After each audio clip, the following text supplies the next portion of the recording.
This ain't just a channel, this is BBTV. This isn't about last night or what happened after dark. This is about the middle of the day moments where something small turns nuclear before you even finish your coffee.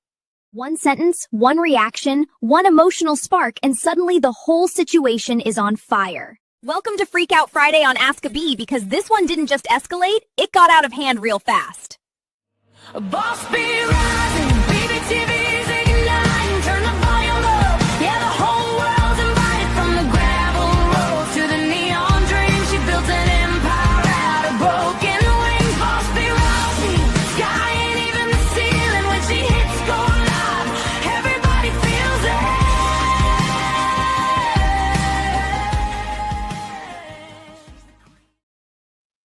All right, here we are. Welcome in, everybody. Happy noon and welcome back to Ask a Bee.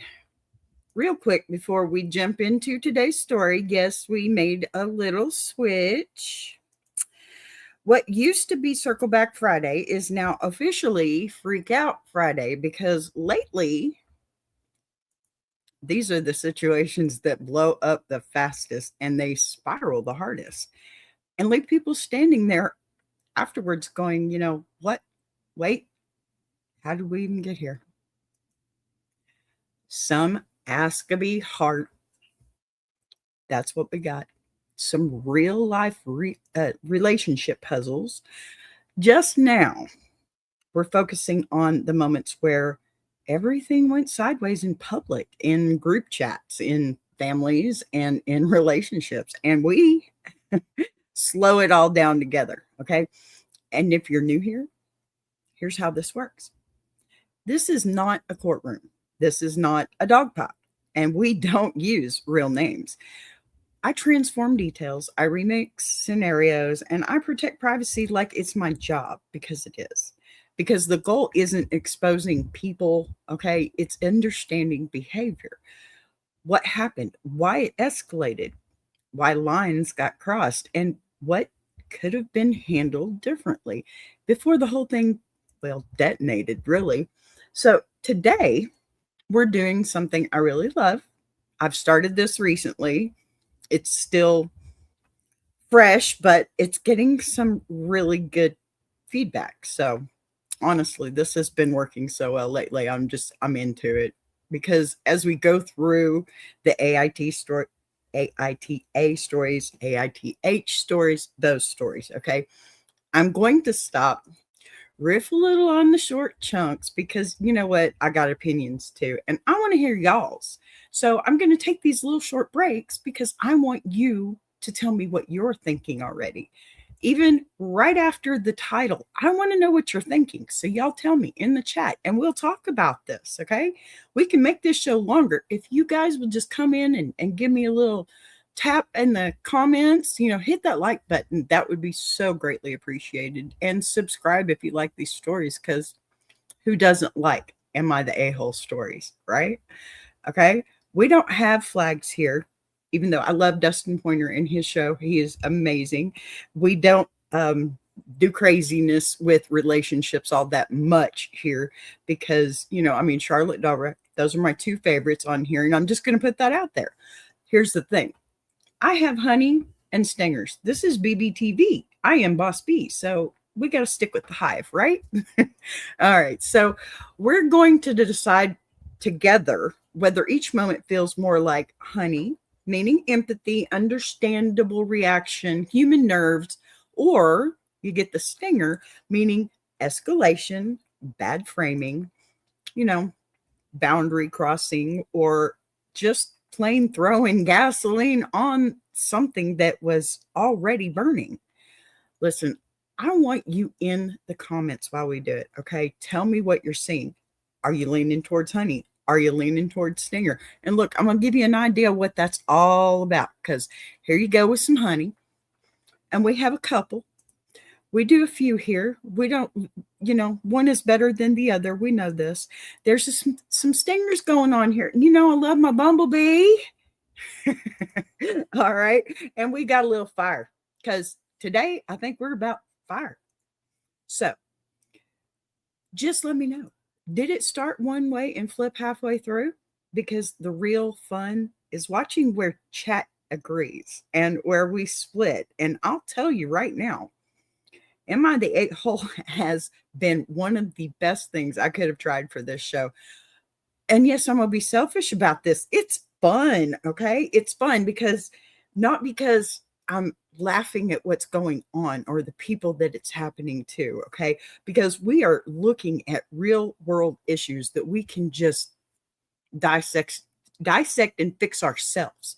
Okay. Because everybody has issues, right? So maybe sharing these will help. These stories are built for conversation, right? They're built for nuance. They're perfect for Freak Out Friday because almost nobody wakes up planning to implode their friend group, right? And yet, here we are. Honestly, the days when we've been doing this together, when y'all are talking back to me in the comments, popping in with your takes, saying hi, staying through the whole thing. Sure. Okay. Yeah, that's about clicks, likes, views, all that stuff. Of course it is. I'm on YouTube. I'm not going to deny that, but I am going to tell you this. I am having so much fun with this, and I want y'all to come have fun with me because I need more comments. You know, I need y'all to tell me what you're thinking about this. Plain and simple. It's fun, y'all. It's fun to be in the middle of a conversation that takes you in a place where you know you have common ground, right? That's been some of my favorite energy here lately. Okay. Yesterday was such a good day. We had folks hanging out, riding the whole hour with me. And that's exactly what this space is supposed to feel like. So if you're watching live, say hey in the chat, please. Let me know where you're tuning in from. Grab your coffee, your lunch, whatever you've got at noon today. It's noon for me in Central Time. And yes, I'm in Texas. And yes, I'm dealing with weather. If I cut out, it's not the weather probably yet, but that happens tonight. 808 Rivals, hello, how are you? Happy to have you. Thank you for being here. So, okay, y'all get comfortable because this one really escalates fast, okay? Accusations get thrown, group chats explode, people block each other, and suddenly everybody's asking the question we love around here, am I wrong? Or did this situation get out of hand real quick? All right, let's get into this one. I'm so excited for this one because I want to hear what y'all got to say. I'm not playing. I want to hear it. Y'all light up that chat room. All righty. Let's start with our title. Am I the a-hole for freaking out at my friends after they implied my husband was a predator? Ouch. Whoa. Okay, y'all. Let's get into this one. You already know the theme here. Okay, let me get my coffee first. That right there gets honey. All righty. Here we go. I, 27 female, and my husband, 29 male, have been together 10 years and married for 6 of those. He's the love of my life. When we got together, he moved in with me and my family because I lived with my parents at the time in a very expensive city. Okay, sacrifice already, right? When accusations hit at the core of your marriage, your reaction is less about debate and more about survival instinct. That kind of language doesn't land neutrally. It reframes everything in the room. You know it does, whether people mean it to or not. What matters next is whether anyone slowed down to clarify or if everyone doubled down once emotion spiked. All righty, here we go. Okay, now then, I have 3 younger siblings, 16 female, 14 male, and 12 female. For all their 14th birthdays, I've always said I would take them on a trip. We took my sister on a trip for her 14th birthday, and now at the end of this month, we are taking my little brother. Aren't you awesome? Do you need another sister? Sorry. My husband and my brother get along better than anyone. That's beautiful. Neither of them have a brother. Okay. My husband has a sister, and my brother is the only boy out of 6 of us. Woo! I got one of those. a brother out of 6, that is. So they gravitate towards each other, and it's incredibly sweet to see. It's like they were meant to be brothers. Okay, the dynamic reads as chosen family energy, mutual recognition, not secrecy, right? When adults show up consistently and openly around kids, that usually signals safety, not something hidden. What complicates things is how easily outsiders can project suspicion onto affection when they don't understand the history. So here we go. We're going to give some honey already because, that's healthy bonding, visible closeness, long-term consistency, y'all. Come on. It's amazing, right? Okay, honey for that one. All righty. Last night, I was hanging out with a few of my friends and I was talking about how we are planning on taking my brother on a trip. And I joked about how I would be the third wheel the entire time because they get along so well. Few of my friends laughed, but one of them gave me a weird look. Ruh-roh. She said that sounded really weird and inappropriate if my husband is giving my younger brother more attention than me. What? I said, no, it wasn't like that at all. They just get along well, and it was a joke. Okay.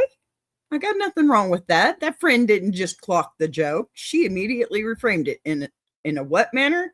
Oh my, a competitive manner too, which is the sharp pivot. Okay. It starts from here. Let me just put that out there.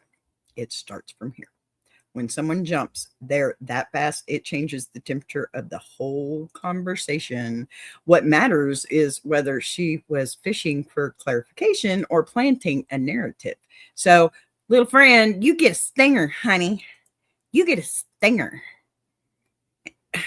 A little fire. You get a stinger. Wow. Okay. I already don't like this ish. Okay.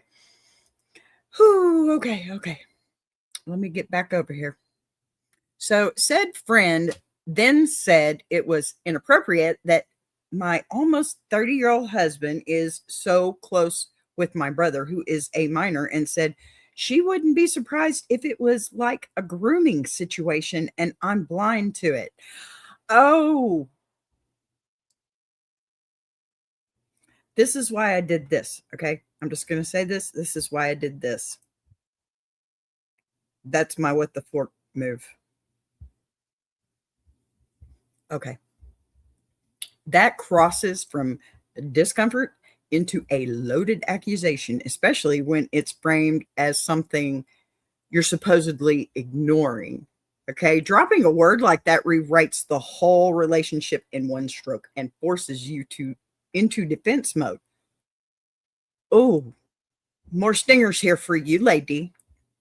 The key question now is whether anyone paused to gather facts or whether she doubled down once the room tightened. Oh, that's like nuclear language. Okay. Reputation threat, forced escalation, big stinger, big stinger, big stinger. Okay. I freaked the fork out. Yes, I covered that with the subscribe now. So I remember to tell you, subscribe now.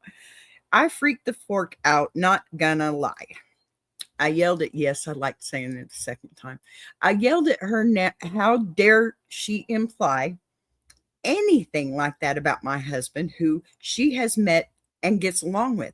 And she's the pervert if she thinks my husband, who was the only boy bonding with my younger brother, who is the only boy, is inappropriate.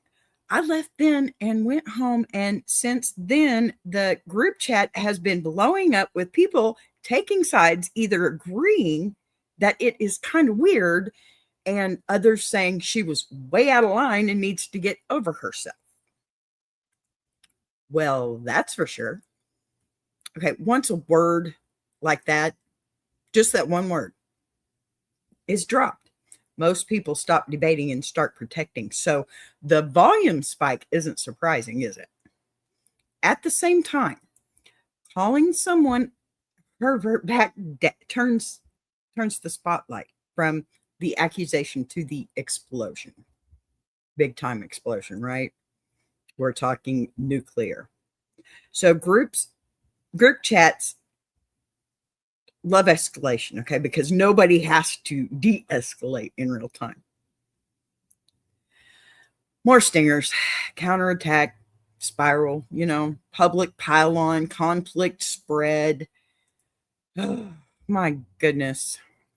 So I haven't told my husband because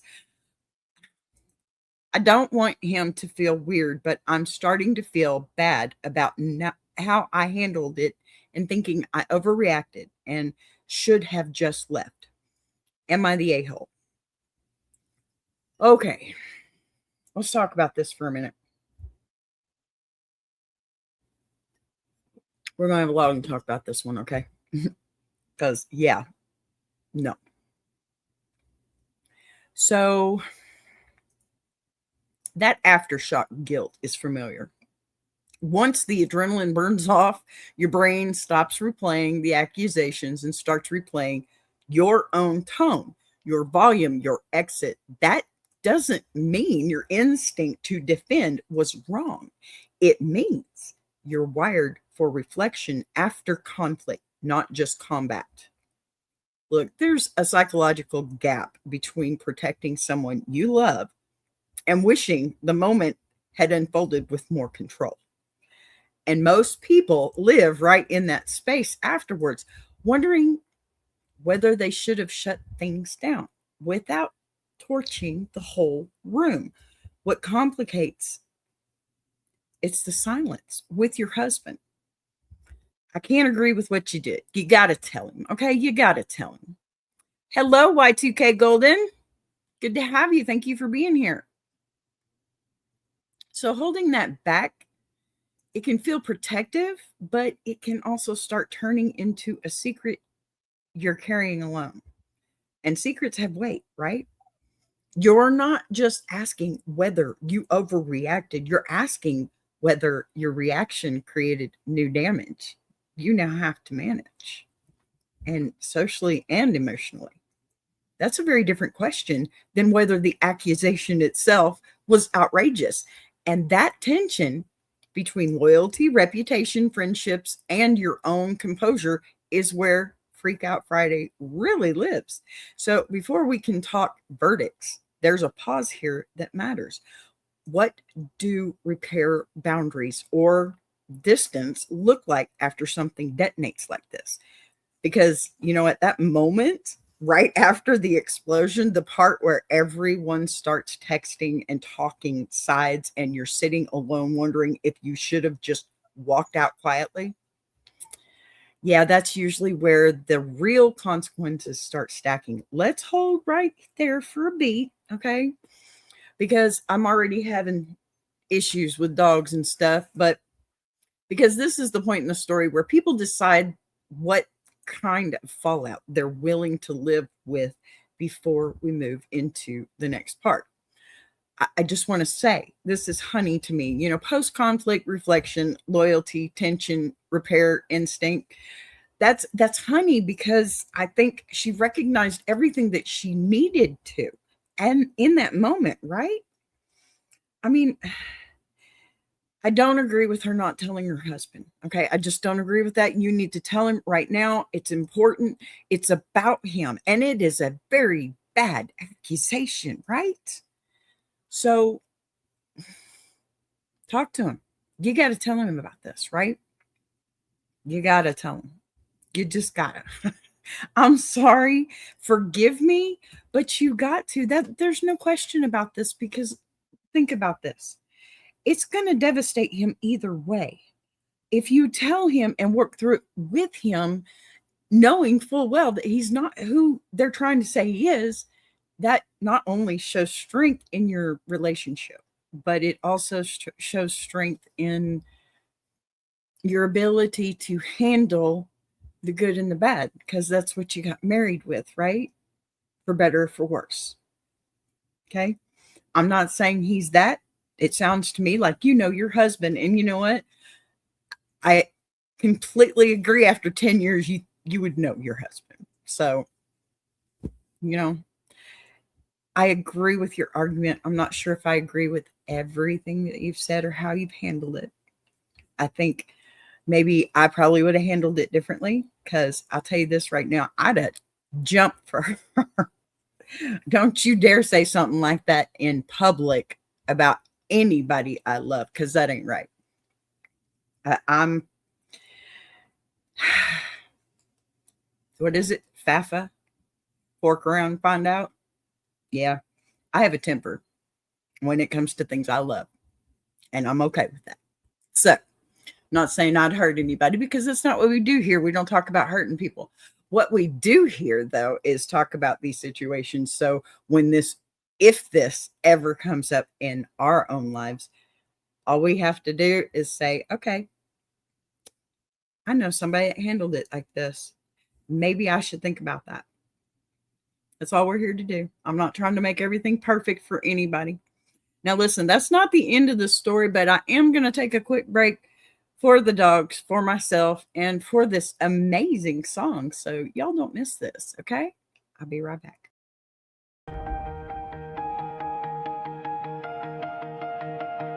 She came from the quiet storms, built a fire from the ground, turned a whisper to a warning. Now her voice shakes the town. Every setback was a lesson, every doubt became a key, unlocking something bigger. That's the rise of Boss B. When the lights go low, her vision hits high. She built a whole damn network off a promise and a try. Every sunrise, every moment, she's stacking legacy. This ain't just a channel, this is BBTV.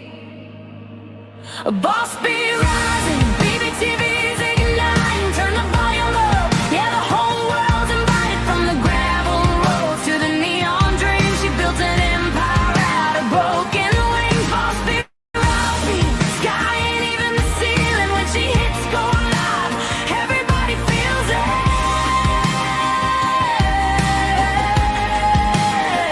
She's the queen of the comeback, the storm in the stream, crafting stories out of heartbeats, making visions out of dreams. Got thunder in the hustle, got a voice that cuts clean. Every mic she touches turns the power unseen. So let further spin the numbers, let the views rise slow or fast. Boss B doesn't measure wins by echoes of the past. This moment is a pivot, this season's history. Bow down to the founder of the BBTV dynasty. Boss B rising, BBTV's igniting. Turn the volume up, yeah, the whole world's invited. From the gravel roads to the neon dreams, she built an empire out of broken wings. Boss B rising, sky ain't even the ceiling. When she hits go live, everybody feels it.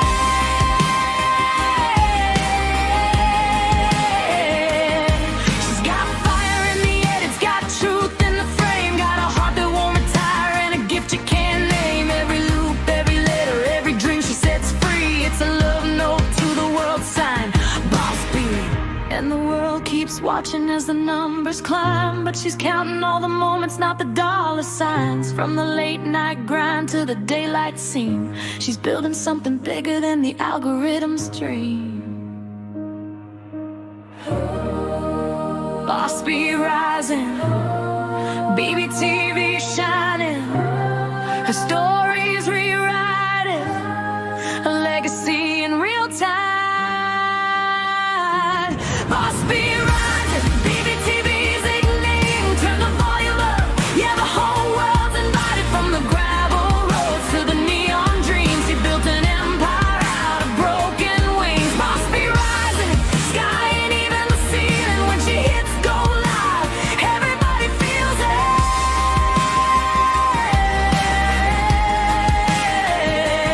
BBTV, where the stories breathe.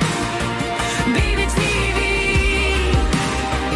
where the dreamers believe. Boss B rising, watch her take her place. This is BBTV.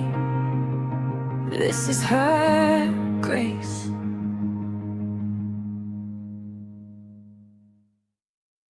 Join Boss B for Ask a Bee Monday through Friday, 12 noon Central Standard Time and Jukebox Journey every Saturday, 8 p.m. Central Standard Time.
All right, we are back.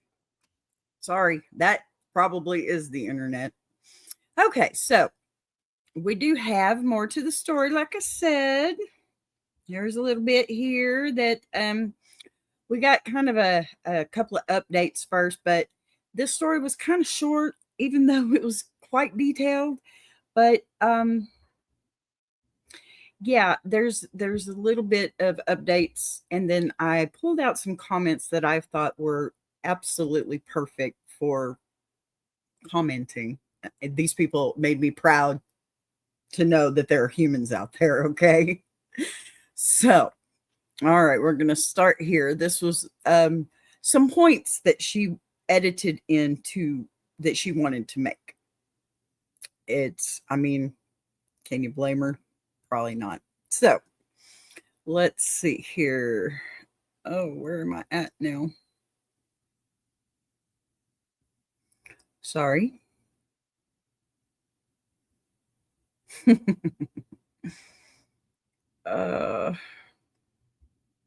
Maybe this? Nope, that's not the one. I thought I fixed this. Of course I didn't. This is not it either. Oh, okay. I'm just going to read this one to you. I'll get back into it in a second. So she says, this got way more traction than I had ever anticipated. So, oh, I think I remember where this one is. It's way up here. So I'm going to make some points. All right. Making some points. That one. Okay, here we go. Sorry. I wanted to make sure I have it up here for you because, yeah, subscribe. So I know my husband better than I know anyone else. He is an all-around good person. I refuse to keep on an open mind about my husband being a predator.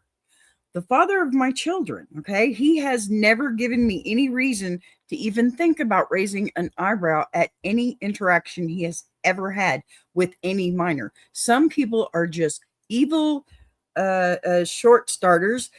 Sorry, I missed that one. Who thrive off drama no matter the avenue. Shut the fork up. I see I didn't miss that one. Subscribe. Shut the fork up. Every time you hear me say fork, subscribe. About grooming statistics. I know, I get it. I've been there. Shut up. Okay.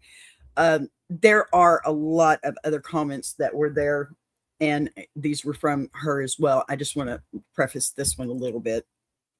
Hello, Rocket. Thank you for being here. Okay, so this is her drawing, I think, a hard perimeter around her. Okay. And around her marriage. No hypotheticals, no debate club, no just asking questions. You can hear how personally invasive these moments felt, not just critical, but destabilizing. What's interesting is how certainty and rage start living in the same sentence, which usually means the wound is still fresh. So I can understand her aggression on that part, right? What am I doing? Hey, Rocket, I am doing a show about AITA. Am I the a-hole? And I'm trying very hard not to use the curse words that they use, so you'll have to forgive me. Thank you for asking, and thank you for chatting. I appreciate that very much. You know, it helps me, and hey, I like it. So I'm going to put up, I think we have to have a stinger for this one. Okay? Because, I mean, help me out here, Bumblebee. Or Bumble Boss Bee, that's what that is. Stinger, definitely. Defensive wall here. There's zero tolerance line. All right. Emotional overload. I get it. I get it. And you know what? You deserve that moment, honey. You deserve that moment. Because come on. It's hard enough to have to deal with one person and then have all these people pile on top too. And you don't really know, right? You don't really know. So I have another update, and it says I did tell him because I wanted him to, one, know why I was so pissed off all day. Understandable. Two, hear it from me in case it becomes a bigger thing. He was obviously hurt. I told him he did nothing wrong and that it was her who was nasty. Amen, sis. Thank you. Thank you for being that, because you needed to do that already. So I ended up sending a text in the group chat and blocking everyone who made a case in defense of her. Okay. Yeah, that's reasonable. I refuse to allow some, oh, yeah, that's another subscribe. That's not the word fork, though, y'all. I'm going to say stupid person, okay, ruin a beautiful friendship between soul brothers. Hey, good for you, honey. That's some honey. That's some honey. Telling him shifts this from private blow up into a shared front, which changes the stakes for everyone involved. Okay. Blocking people is a fast way to regain control when you feel attacked, but it also locks the story in before anyone can cool off. There's a line between protecting your family and burning every bridge around the accusation. So, I mean, you get a stinger for not telling him, but I'll give you some honey too for finally doing that. Circle the wagons move, scorched earth boundaries, escalation, lock in. It didn't help matters not telling him. All right. It just didn't help. Okay. So now we're going to move into the comments because honestly, I like this one. I liked all these actually. And there were some on there. There's one on there that was rather long, and I'm happy with it. I'm absolutely happy with it. So let's see here. I think, oh, here it is. All right. So, oh, pardon me. Okay. Not the a-hole. My mom always said, my dad married her for her brothers. She had 5 younger siblings, and dad treated them all like siblings, fishing, hunting, and etc. Okay, here we go. Okay.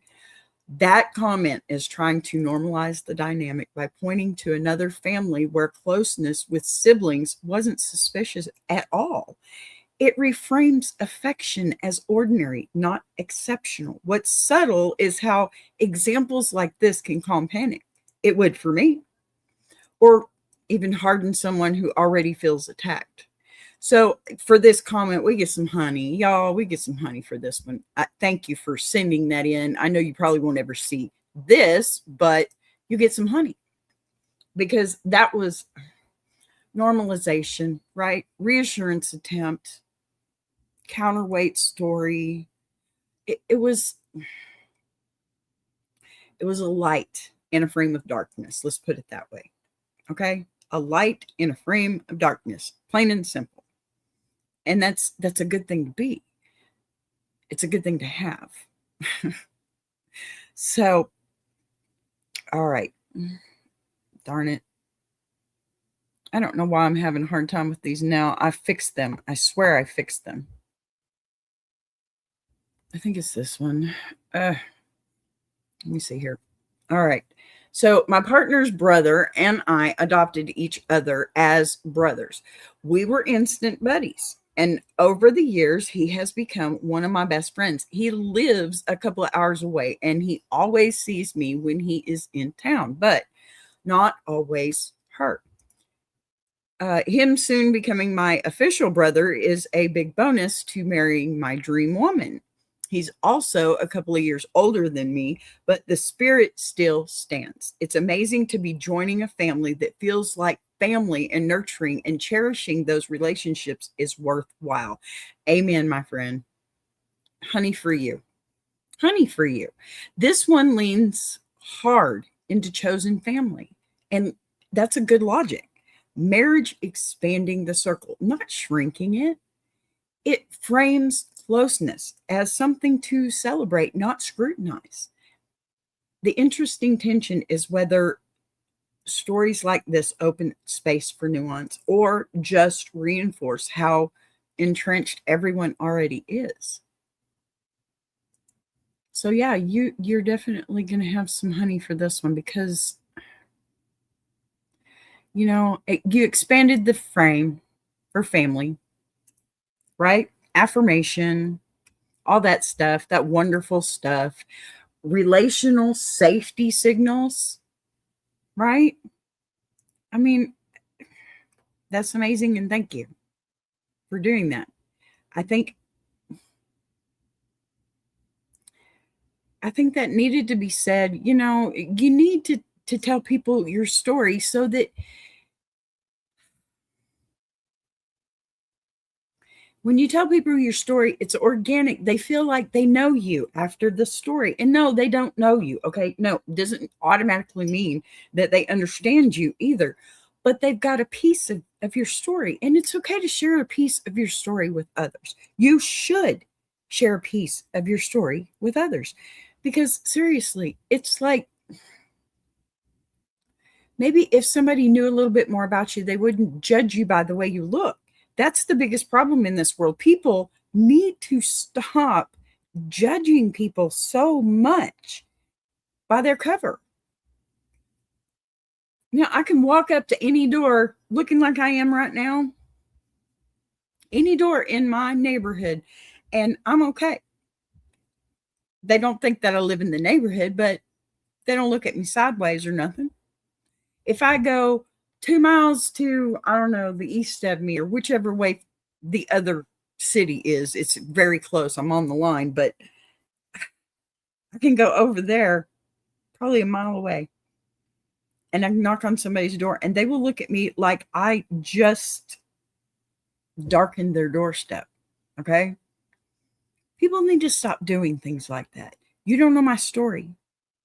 I could be there returning something of yours that I found at the grocery store, or just, and that's happened before. I've had that happen before. And then once I handed them what I found, which it was the ID, and I was driving, so it looked like that somebody had put that ID in the bag that I had grabbed. She may have dropped it in there by accident because we were doing self, and I got in there as quick as I could because there were so many behind me. And she was okay with it. We were fine. We didn't say much to each other, but I think she accidentally dropped it in one of my bags or something. And of course, they had her address. And of course, she'd already seen my face. And so I thought, I'll just take it to her. That was the wrong move. I should have just mailed it to her, because she looked at me like I was white trash walking up her doorstep. And I was like, here, you dropped this in my bag.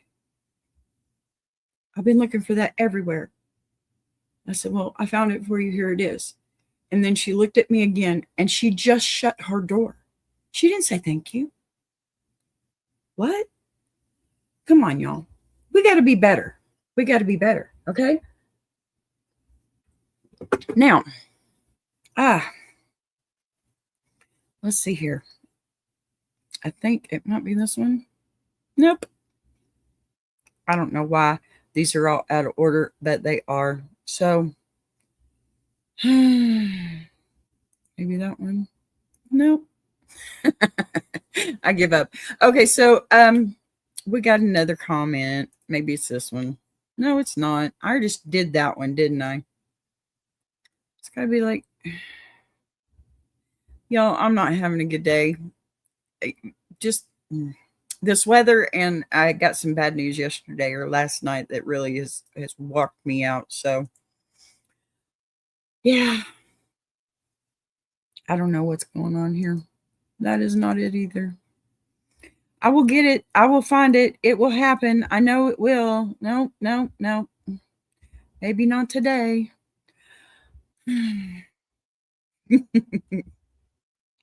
Y'all, I just, you know what? I give up. I give up. Nope, that's not the one either. All right, I'm just going to read it. Have a much younger brother.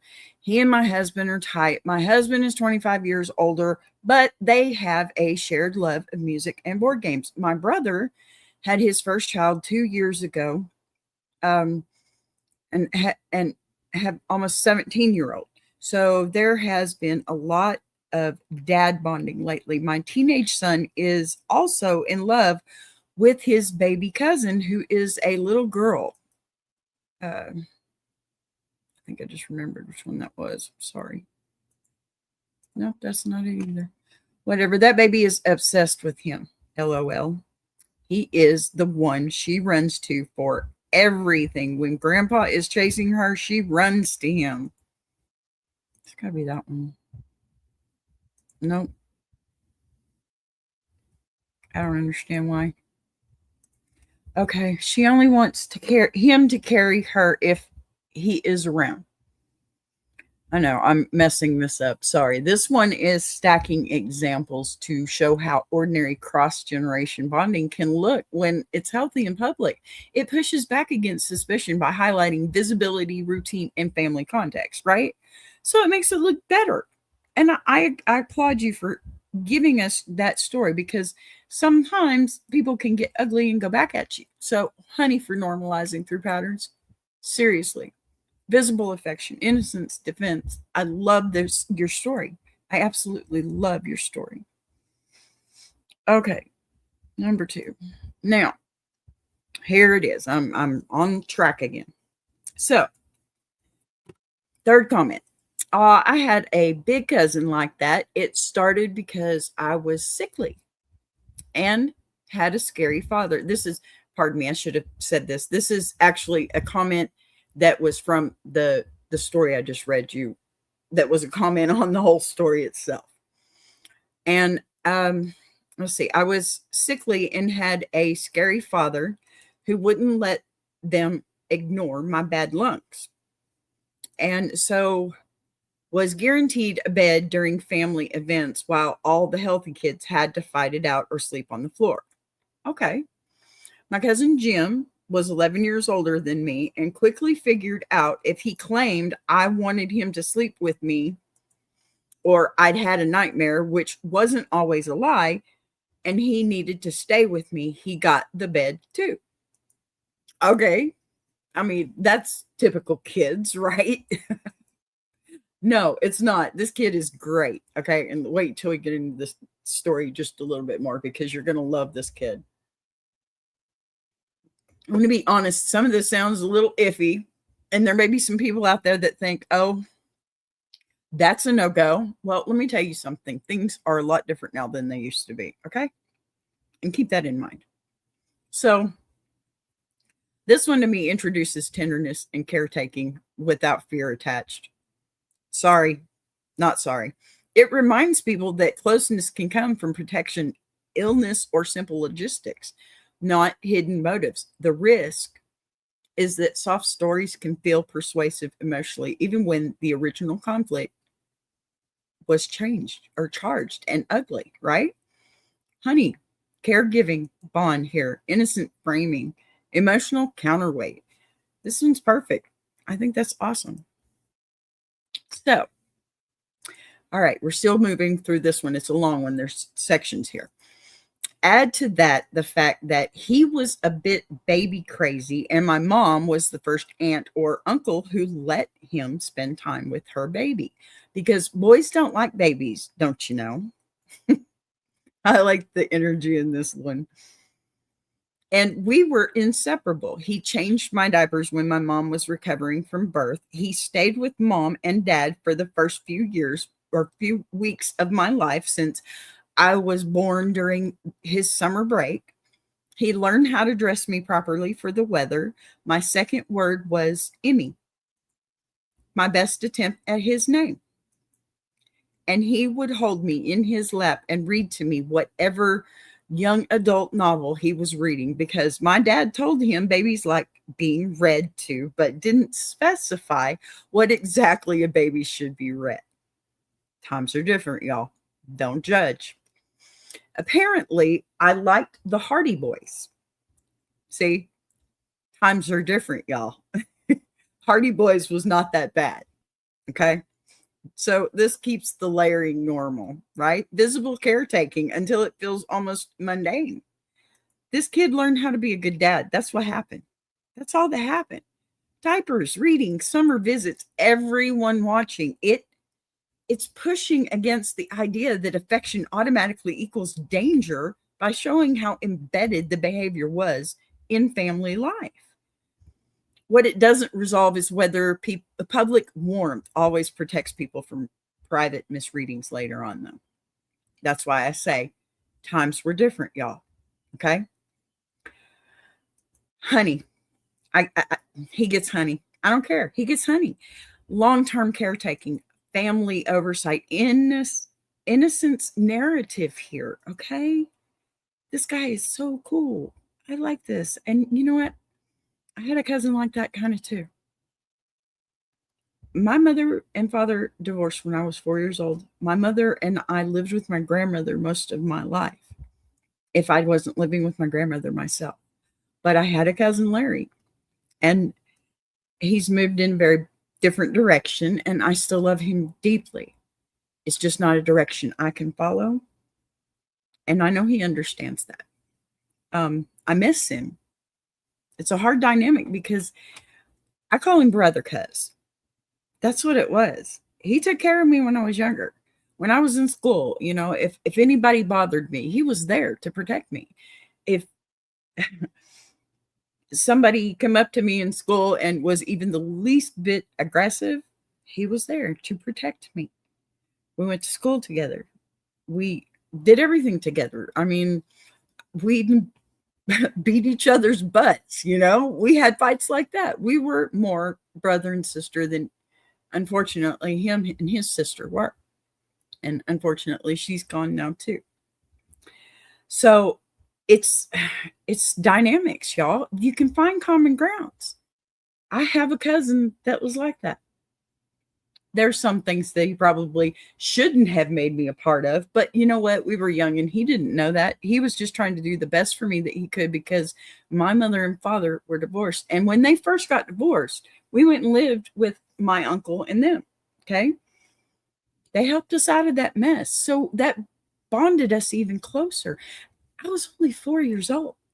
It's amazing what family can do and how dynamics change so much. Nobody would have ever said anything about him and me.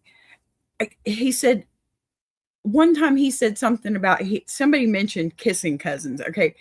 First off, that everybody, you say that and people get the wrong idea. Okay. That's not what that is. Okay. Give me a break. What we were was so close that we were brother and sister instead of cousins. Okay, that's how much we were around each other. We grew up that way. You got to think about the dynamics that have changed between then and now. Plain and simple. Plain and simple. So, okay.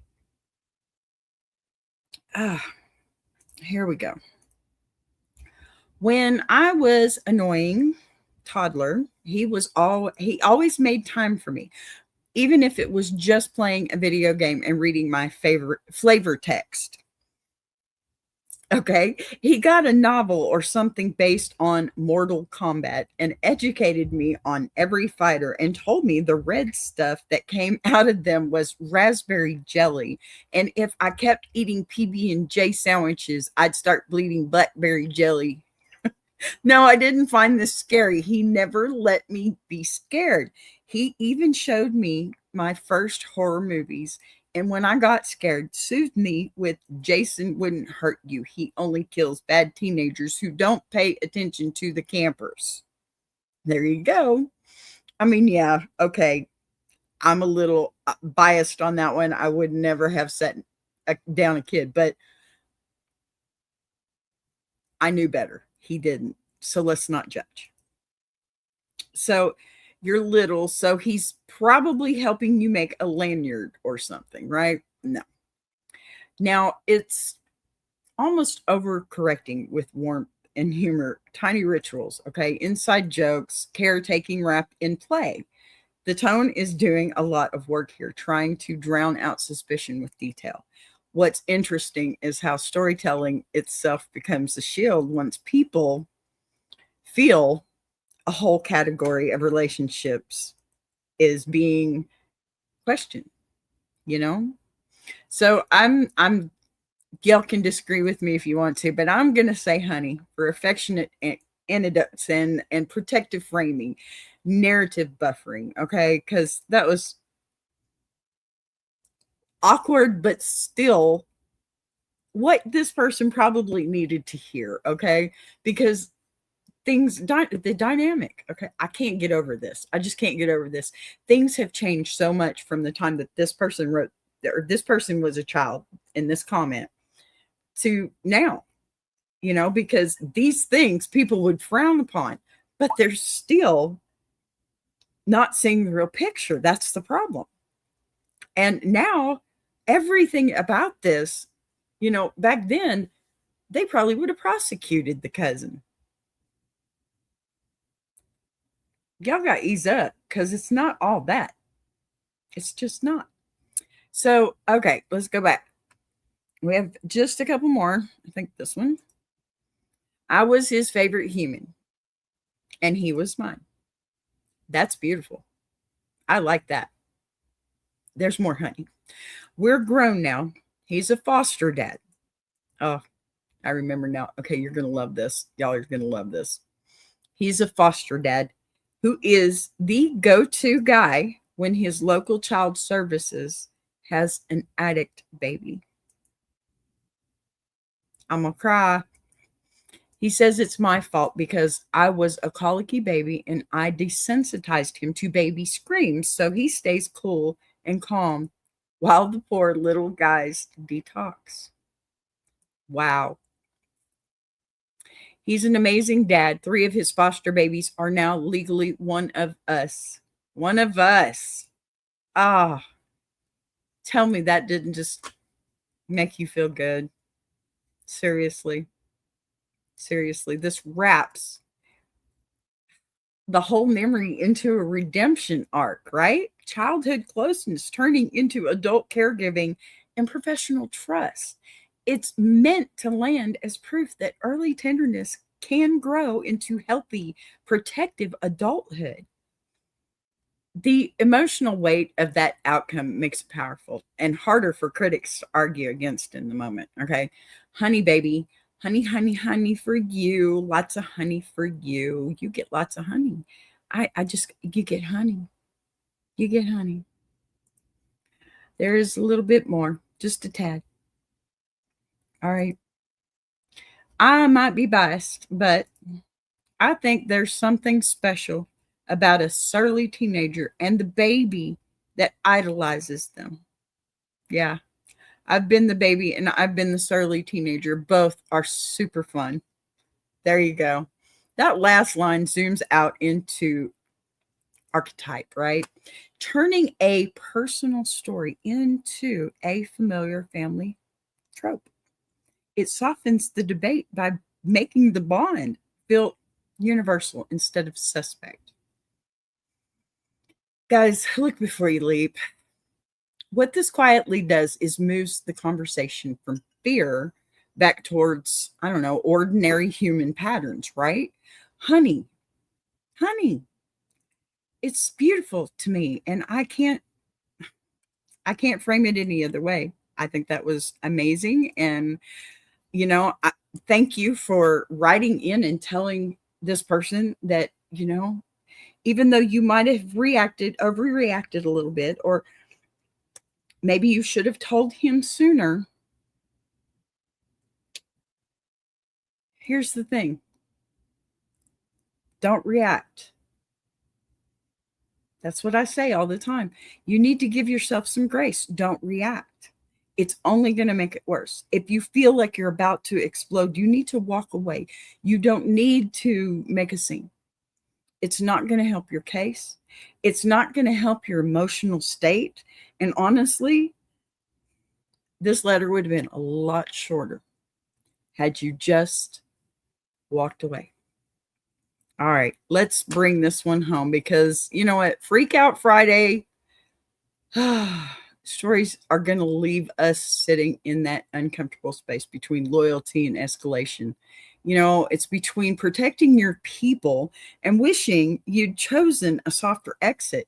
Today wasn't about dunking on anybody. It was about watching how fast a situation can flip once certain words enter the room, how group chats turn into echo chambers, and definitely how fear, certainty, and pride all start pulling in different directions at the same time.